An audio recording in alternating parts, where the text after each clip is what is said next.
Good morning, everyone. We're going to get started here in a minute. We're just going to allow a few more minutes to hopefully have some more individuals log on. So just be patient.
Okay, we'll get started.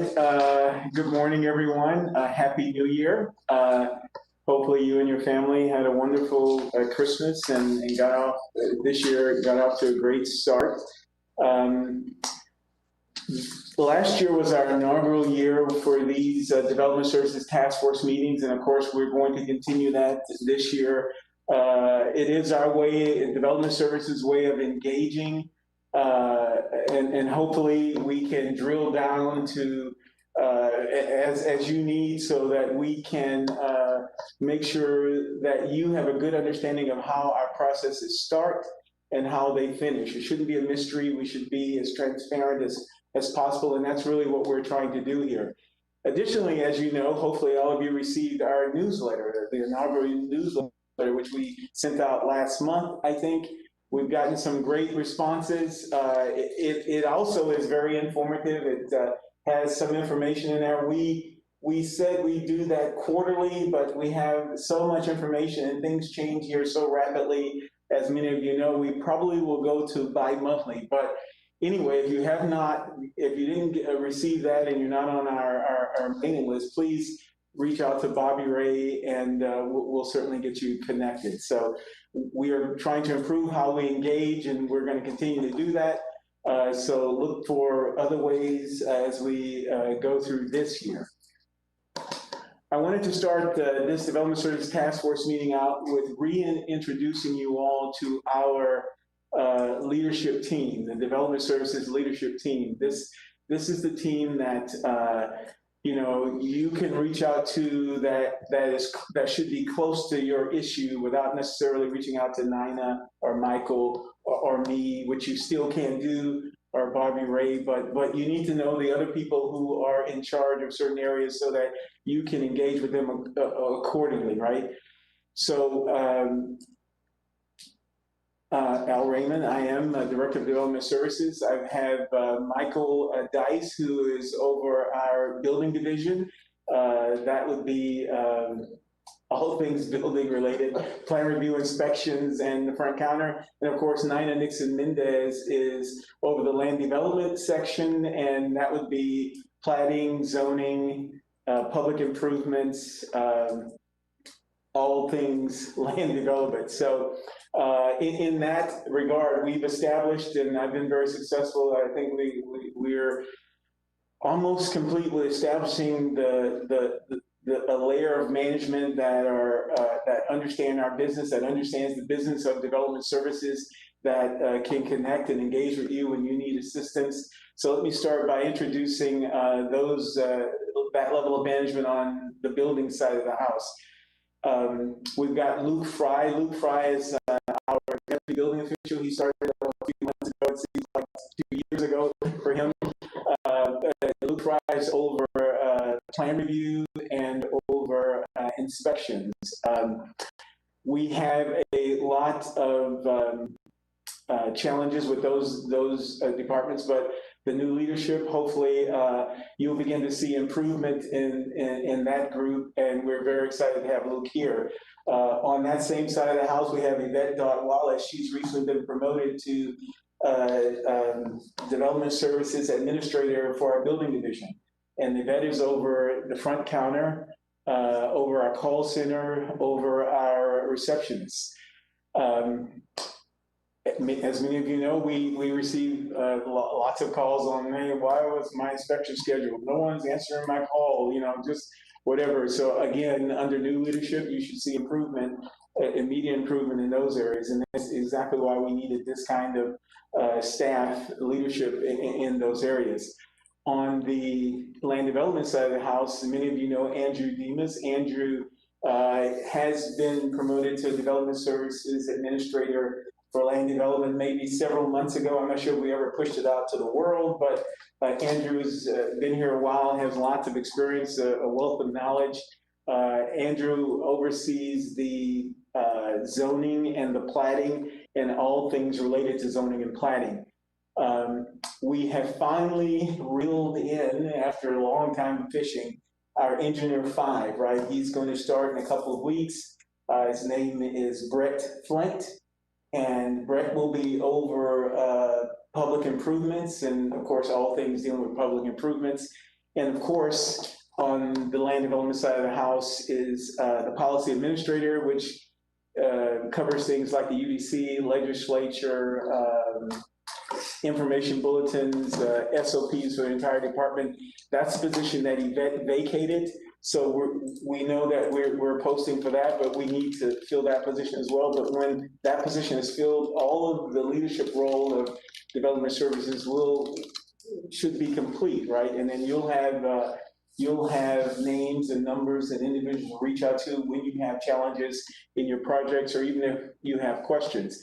This group of people should be able to help you. Of course, anytime that you need to reach out to Michael, Nina, myself, or Bobby Ray, please do so. But remember that this level of management, this level of professionalism that is in place, because it is important, because they can engage with you as well. I wanted to share one other thing with you, or several other things with you. Michael Johnston, who left recently, moved on to bigger and better things. He was our contract administrator. Susanna Narvaez is the interim contract administrator, and she handles all things contract related, such as reimbursement agreements, city participation agreements, deferment agreements, water contracts, easement closures, those kinds of things. As we go forward, reach out to Susanna when you have those questions, and she will engage in quarterly. The contract administration also is under the land development section, which is under Nina Nixon Mendez. The next thing I wanted to share with you is that, and I wanted to make sure all of you know, and probably many of you do know, that even though we're in 2021, a lot of the processes, and dare I say almost all of our processes here, are still very manual, right? Whether you submit a permit to us via the web, or you're submitting platting or public improvement documents or whatever it is, it's still very manual on our side of the counter. I'm only sharing that with you because when we still rely so heavily on a manual process, it's very it's obvious that things will slip through the cracks, things will be forgotten,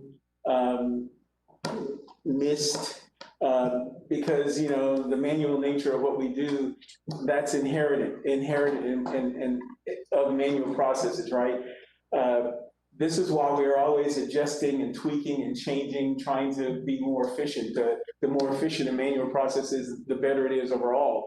Yes, we're trying to transition from what we do now into a 21st century operation, but that takes a little time, and we're of course working on that. But please understand and bear with us. We're trying to dot the I's and cross the T's so that we don't drop and fumble and those kinds of things. But when you're in a manual process, it's something that we can't avoid. But we are changing how we operate. We're changing the systems that we operate with, as we mentioned to you before. So bear with us as we get to that. But we're still trying to improve our manual processes, because for all intents and purposes, we'll probably be with these manual processes until the middle of 22. Sorry.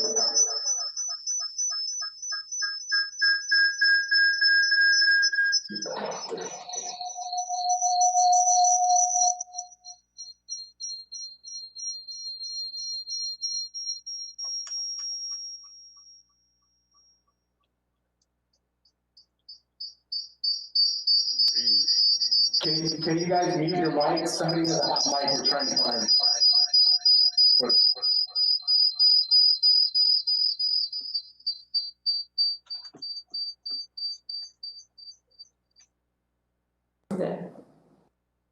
Okay. All right. Thank you for joining the Jimi Hendrix concert. We're going to get back to what we're doing.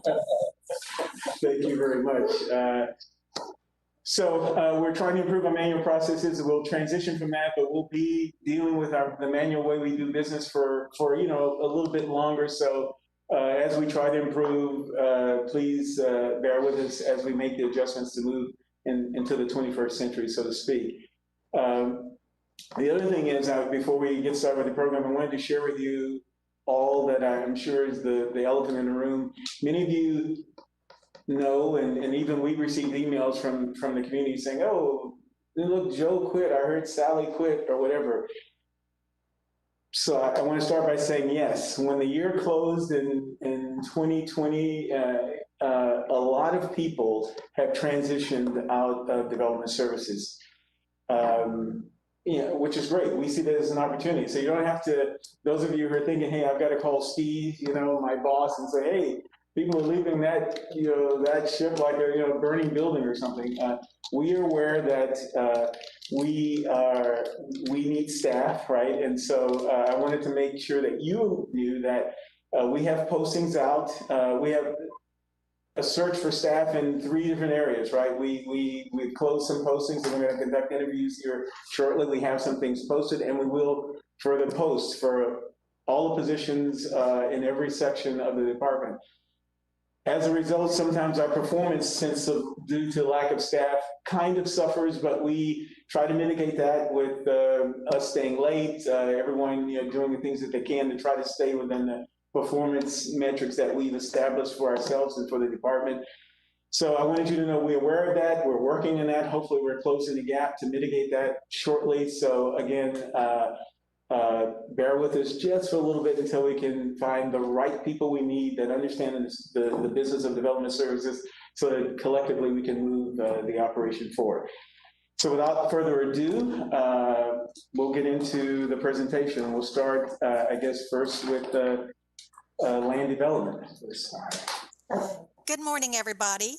I'm Nina Nixon-Mendez, Assistant Director, and I'm going to report on a historic preservation plan. I'm going to update you on it. If you recall, we initiated the update of the historic preservation plan this fall, and we hosted a community meeting via WebEx in November. And we are still continuing to collect information from the community related to what they would like to see as far as the goals and objectives of our citywide historic preservation plan. And so today we kicked off our community survey via Surveymonkey. It is on our Historic Preservation Plan webpage, which is www.cctexas.com/HPP. And we have the survey in both English and Spanish. When you go to our page, there's a big button. You can participate. Maybe take 5 minutes, maybe a little bit longer. And we also will have paper copies available here at Development Services, at all of our libraries. We'll have our libraries are going to be assisting people who would like to participate online as well. And so we're quite excited about it. We do have a project manager, Priscilla Ramirez, who certainly is willing to assist anyone that has questions about the plan, but we want you to definitely share this information with your friends and colleagues, and please participate in our Historic Preservation Plan. And then I'd like to turn it over to Andrew Demas, who's going to report out on some exciting news in plating and zoning. Well, good morning, everyone. This is Andrew Demas with Land Development. As Al had mentioned, we do have the opportunity to fill some positions here in the department. 3 of those positions are city planner, senior city planner, and a planning technician.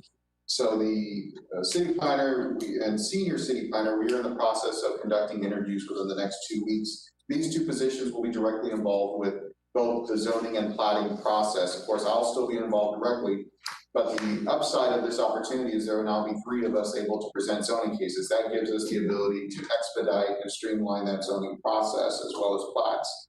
Lastly, the planning technician we recently posted was just closed, so we'll be in the process of reviewing applications that have come in and scheduling those interviews. So we're finally have the chance to fill those spots, and I really look forward to the next couple of months as we finish up those interviews. Okay, next slide, please. Good morning, everyone. Yvette Dodd-Wallace, Development Services Administrator Building. Sorry, I'm trying to learn to say my new title now. I'm going to go over the UDC text amendments and legislative recap because I was previously working on that. We've been discussing the UDC for a little over a year now, and it's going to council soon. So I just wanted to put that back on everybody's radar. Again, some of the main proposed amendments that we're taking forward for council consideration deal with city participation, reduce setbacks, reduce restrictions for accessory dwelling units, and then it's just going to be an overall text cleanup to remove some of the redundant and conflicting language that's currently in the UDC. On December the 9th, Planning Commission did recommend approval, and we are scheduled to be considered or have our public hearing and first reading at City Council on January the 26th. Second reading would go February the 9th, and then it would be adopted shortly thereafter if approved. We have also been monitoring legislative.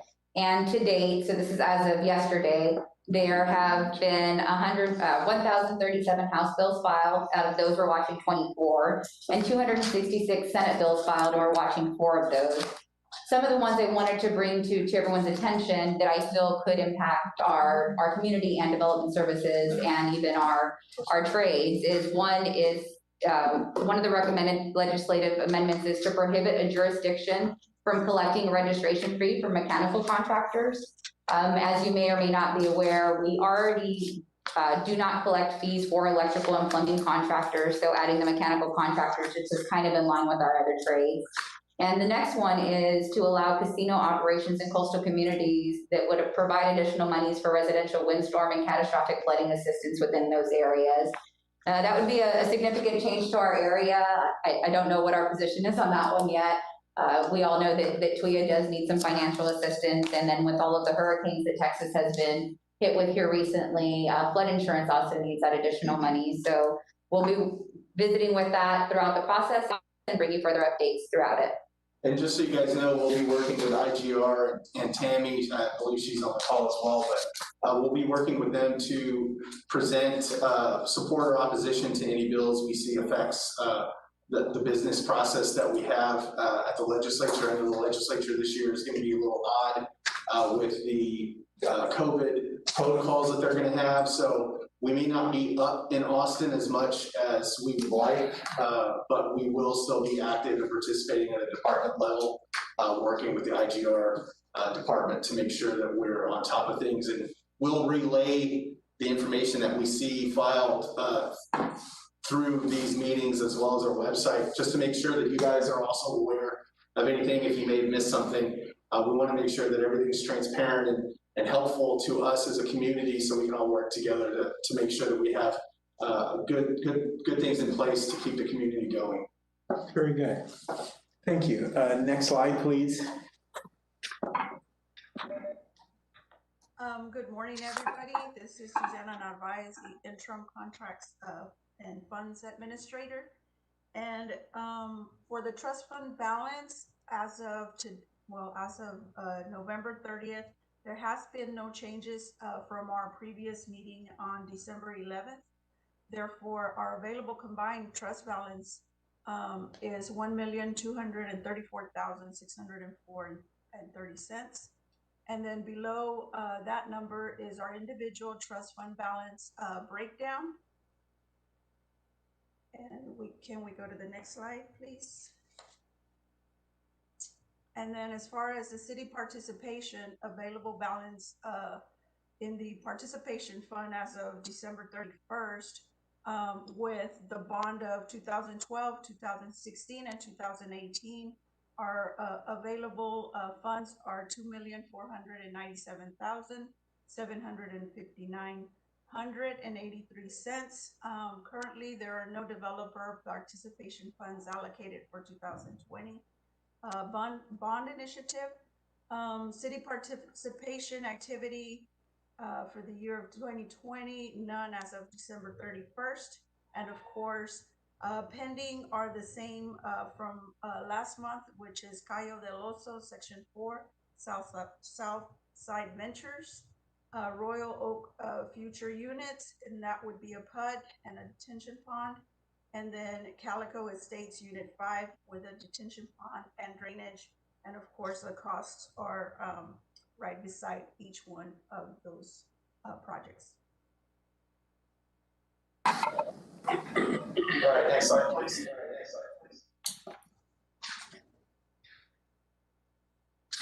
All right.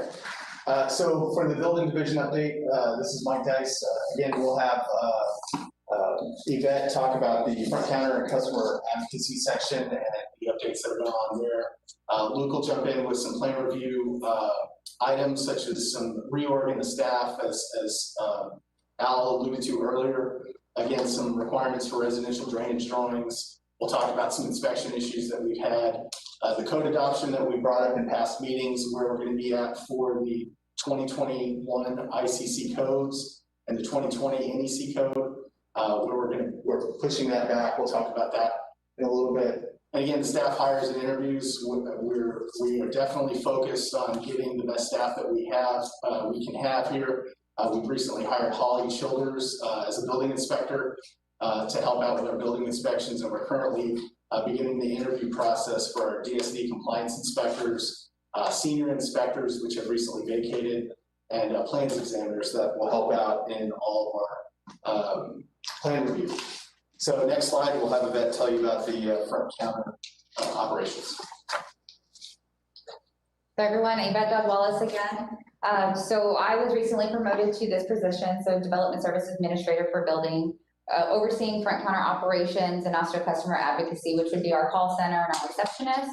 We, for the first time in my tenure with Development Services, have a full-time receptionist that is actually a city employee, and we just placed that employee on Monday. So Monday was her first day with the city of Corpus Christi, and her name is Blasa Rodriguez. So it'd be nice to see a familiar face on a consistent basis when you walk into Development Services.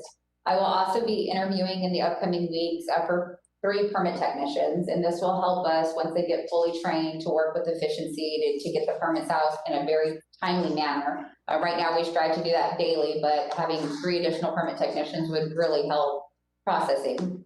While I'm talking about efficiency, there are some efficiency improvements that we have just made in this past week to help improve our services and even for the customer, the end user, to simplify what goes where for processing, so we can get it to the subject matter experts. So what I wanted to mention is the email addresses that you see listed. Historically, everybody really used permit requests to send everything in, whether they needed an inspection, had a review comment needed to go to another department. And it mucks up that inbox so much that you can spend an entire day just trying to manage that one inbox. So what we would like is all new permit submittals, whether it's a contractor registration, renewal, an actual submittal, go to permit request at Corpus Christi or cctexas.com. Anything that is for a permit closeout, those are always important, right? We get those COs out really quickly. We wanted to create an inbox just for those documents. So anything for final inspections or for obtaining your certificate of occupancy will go to closeout documents at cctexas.com. And then we're streamlining our review side of the house and revisions. So those of y'all that have been doing business with our department knew at one point we used to do something similar, and we're going back to that process. We will be providing that inbox as soon as it's created, but all review comments will come from that inbox, and all revisions that we are to receive will go back to that inbox. Just to help again with department efficiency, we will have that inbox, whoever's assigned to those tasks, those subject matter experts will have access to that inbox. So there's no need to send it to that inbox and 10 other people in our department that just bog down our emails. Instead, you'll send it to that inbox and everybody will have access to go pull the information that's being sent in. I'd also like to mention and also highly encourage scheduling inspections in the portal. That is something that if you have created your account in the portal, you can schedule your inspections, you can see your inspection results there. It helps with the wait times on our phone calls. So instead of waiting for 2 to 3 minutes and then contacting a customer service representative, you can actually just log on to the portal, schedule your inspections, put whatever notes you need for your inspector on there, and it automatically sends that to our system to schedule the inspection. So again, I just wanted to highly encourage that to help you, and then also help us with the call volume that's coming in, so we can focus our time on those calls that need some more one-on-one technical assistance. All right, next slide, please. All right, good morning all. I'm Luke Fry, Deputy Building Official. We've been having some failed projects in the field, primarily on the commercial side. And we at Development Services, we really care about life safety. And so I want to just for a minute get a little bit deep into the code, which is not deep for some, but for others, just to actually put in a code section up there is getting more specific. So the problem we're having is that our exit stairways, particularly the interior exit stairways, are not being protected. And that is a major issue for us because those exit stairways serve as the path for the occupants to get out of the building in the event of a fire or an emergency. Per the code, a 1 hour fire-resistant ready construction assembly is required if you have usable space under your stair.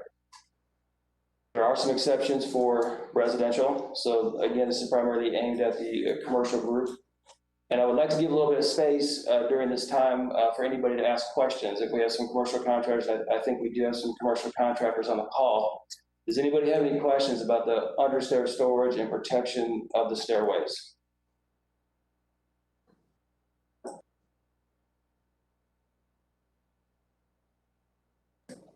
Okay.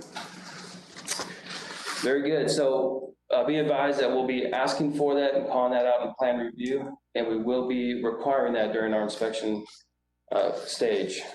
Next slide, please. As Mr. Dice mentioned earlier, we have staffing adjustments.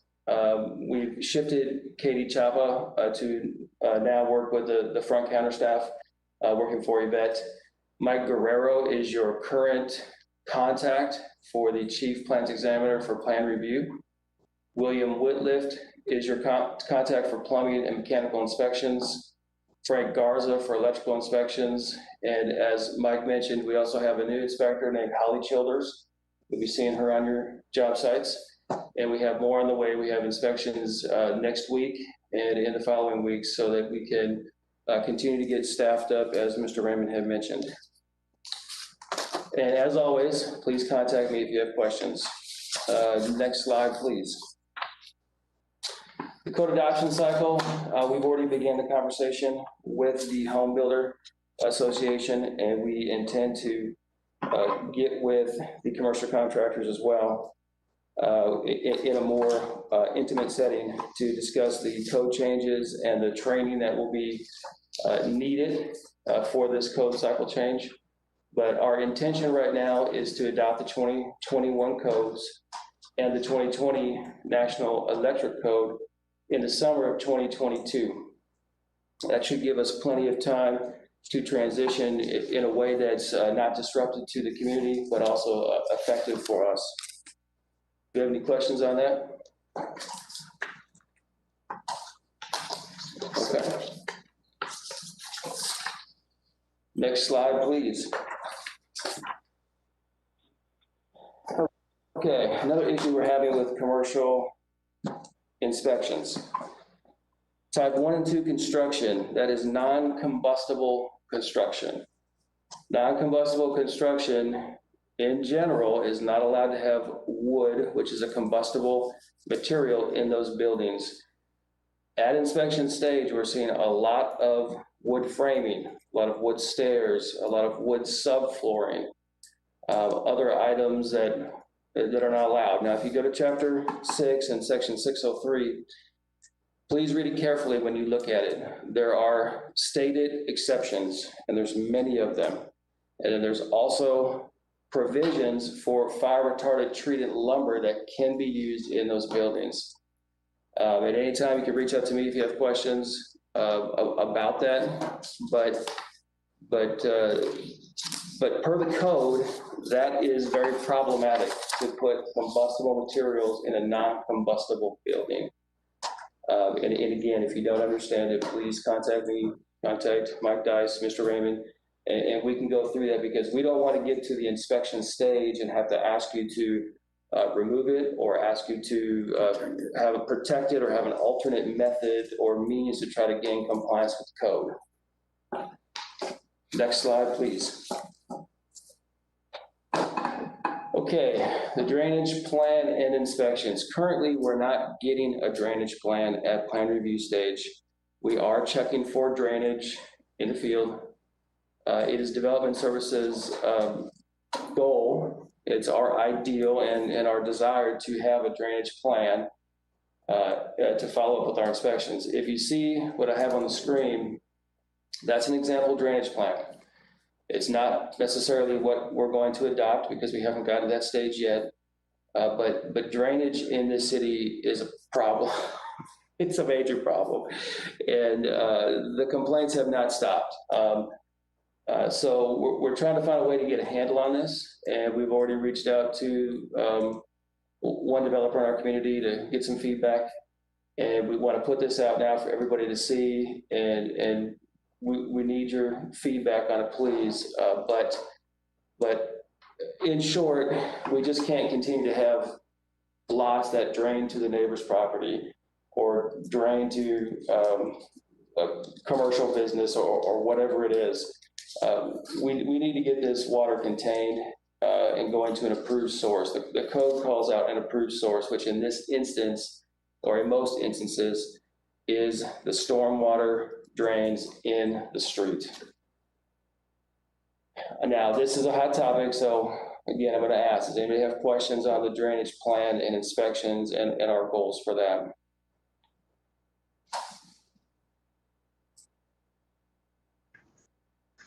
I'll make a quick comment.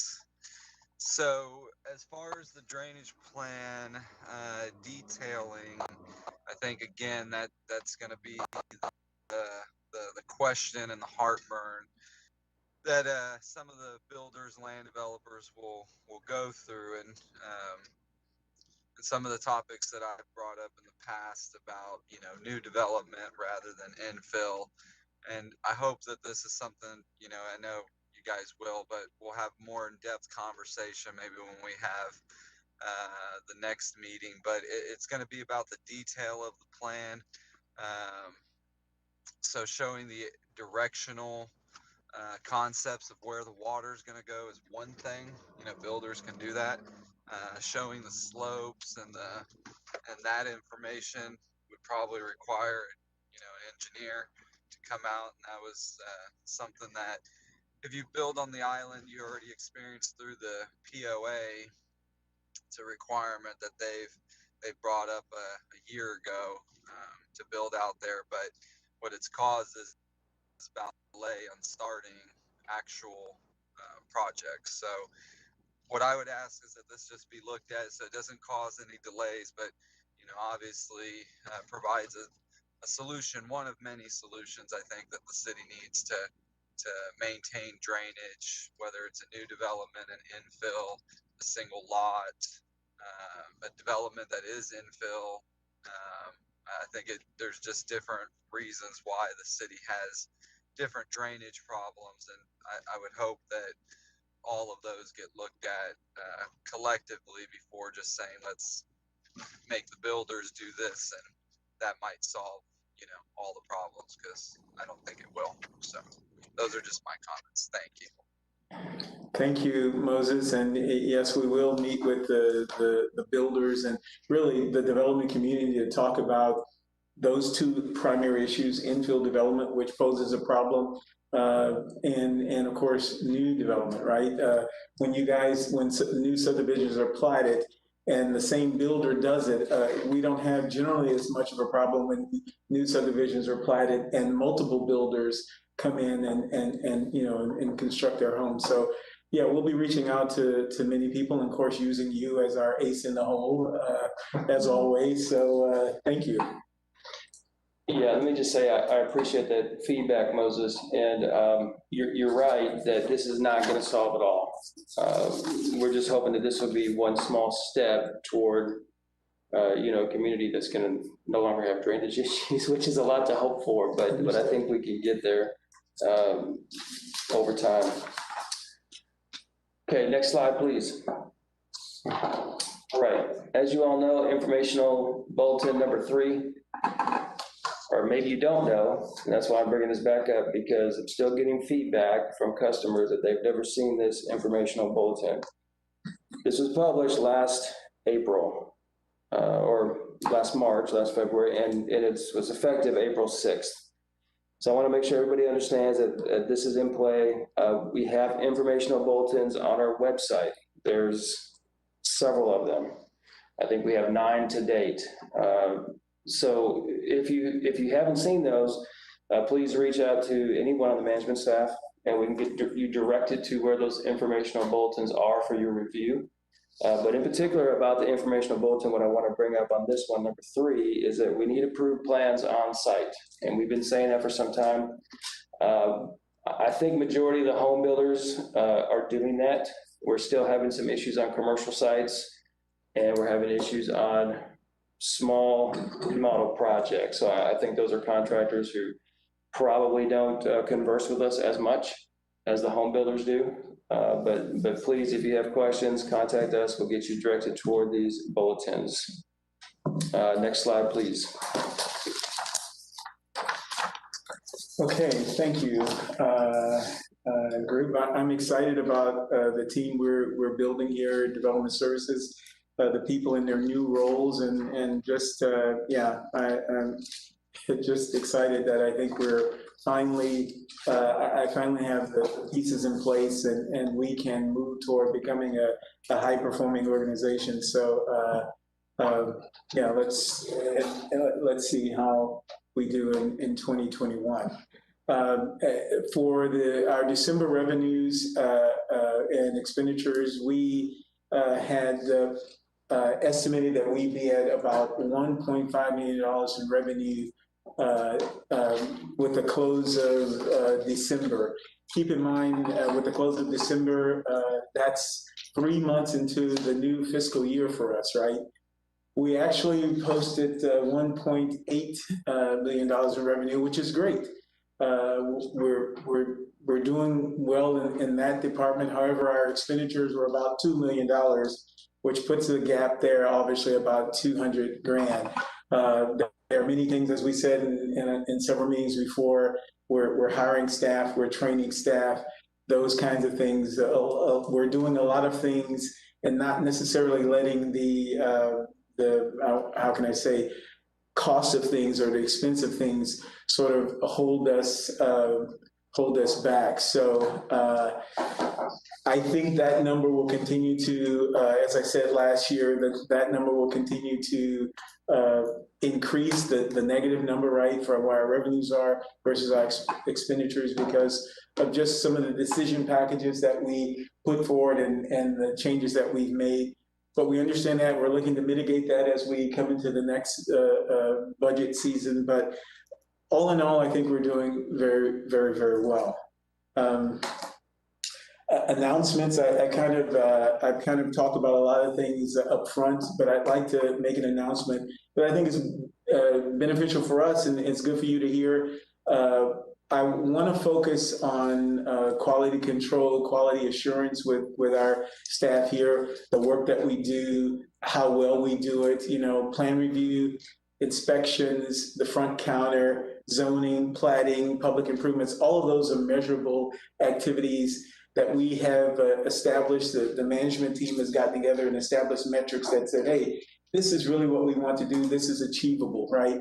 So we've hired, a senior management analyst. She's our really QA/QC person. Her name is Marissa Rodriguez, and she has helped working with Bobby Ray Maldonado. Everyone knows Bobby Ray, right? She's everything to the department, but she's working with Bobby Ray to develop a comprehensive and detailed QA/QC program so that we can monitor, right? We can monitor divisions, we can monitor individuals, and overall we monitor the performance of the department. So I'm excited about that because it creates a report card that, the numbers don't lie, so to speak. So some great things are happening here. And even though if our numbers, don't look so great, we're improving. We at least know where we need to improve and finally now how we can improve. So with that being said, you see there our numbers for December.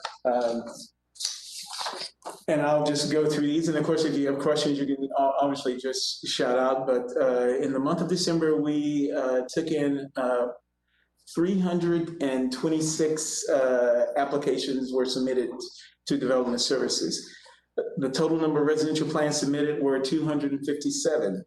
The total number of reviews for residential submissions that were completed were 316. Of course, that includes carryover from November.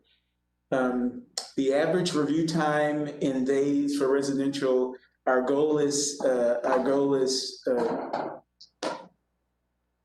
3, and we're at 1.6 or right at 2, right? So that's pretty good, even though I know some of you will say, well, geez, I had a house in there, whatever, but it's being averaged with everything that comes into the department and every review that occurs. So we know we need to improve in some areas because of lack of staffing and those things, but we are certainly trying to mitigate that. The total number of commercial plans submitted, it shows you there are 69. The total number reviewed were 98, of course, carryover from the month of November. The average review time for commercial projects, our goal is 10, and we're a little over 5 days. So again, that's good. We're still looking always to improve, right? The total number of permits submitted in the month of December were 1,600 and some change. Total number of trades permits submitted were 1,134. The total number of permits issued in the month of December were 1,118. The total number of trade permits issued, MEPs, were 744. Total number of rezoning applications were 3. Were 3 submitted in the month of December. The total planning applications received in the month of December were 6. The total number of public improvement plans submitted in the month of December were 5. The average review time for our public improvements, we set that at 25 days, and for the 5 that were submitted, we completed those reviews in an average time of 21 days. So we are improving, still looking to get better. Once we get staff on board, get staff trained, get staff certified,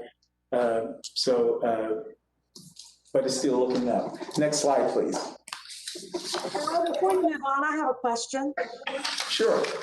Okay, you guys used to post on your website a much more comprehensive permit report. It had the who, what, when, where, why, and my guys are always interested in finding out what their competition is doing. So I was just wondering, are you guys gonna do that, or how do I go about getting that report? Do you know? Yes. Hi, Wendy. This is Bobby Ray, assistant to the director.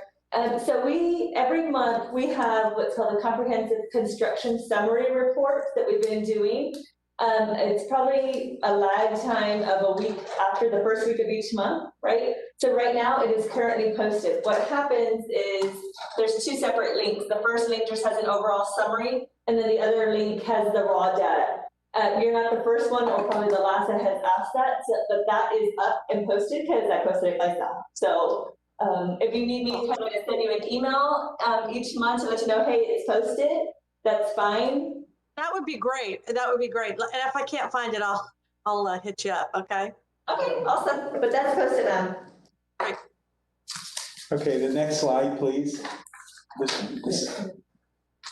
Oh, okay, so I realized on the metrics that we show you, it didn't have inspections on there, and I just wanted to briefly talk about inspections. I realized, we had an email this morning about inspections that were scheduled but didn't occur, and of course we're trying to mitigate that as best as possible. But soon we'll be staffed up, and our performance overall will improve accordingly. But just so you know. We're going to post the inspections for all of the trades, mechanical, electrical, plumbing, and building. And then you'll be able to see when we post exactly. We obviously try to at least 85% meet the next day turnaround, right?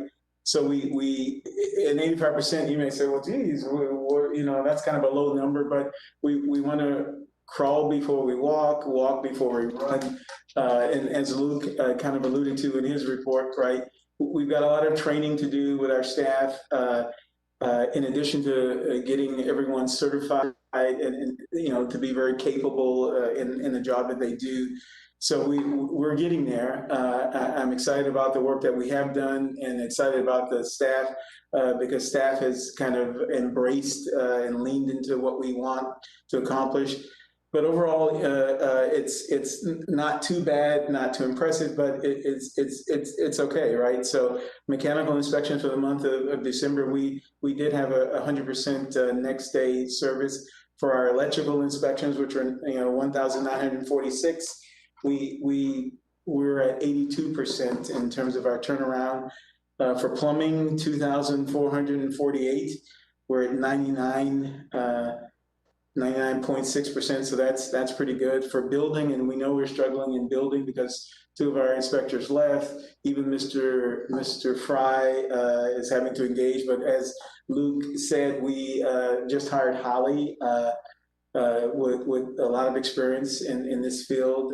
We have Joseph, and of course we're still posting for that, but our building inspections were 910 in the month of December, and we were at 82%. So it's not bad. The total is about 89%. We're over the goal that we want to achieve.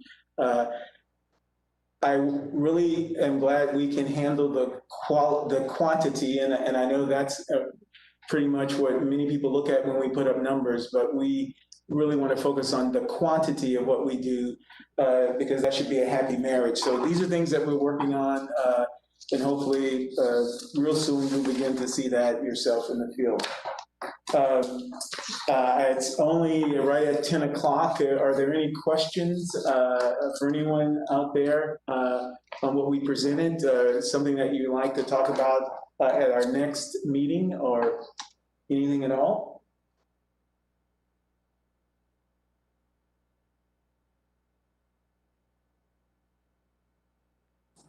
Okay, well, if not, thank you very much. It's been great. We're excited for what this year has in store for us, and we're looking forward to serving you. So have a great Friday, and we will see you next. By the way, I'm sorry, our next meeting is February 12th, 2021. So thank you, everyone, and have a great day.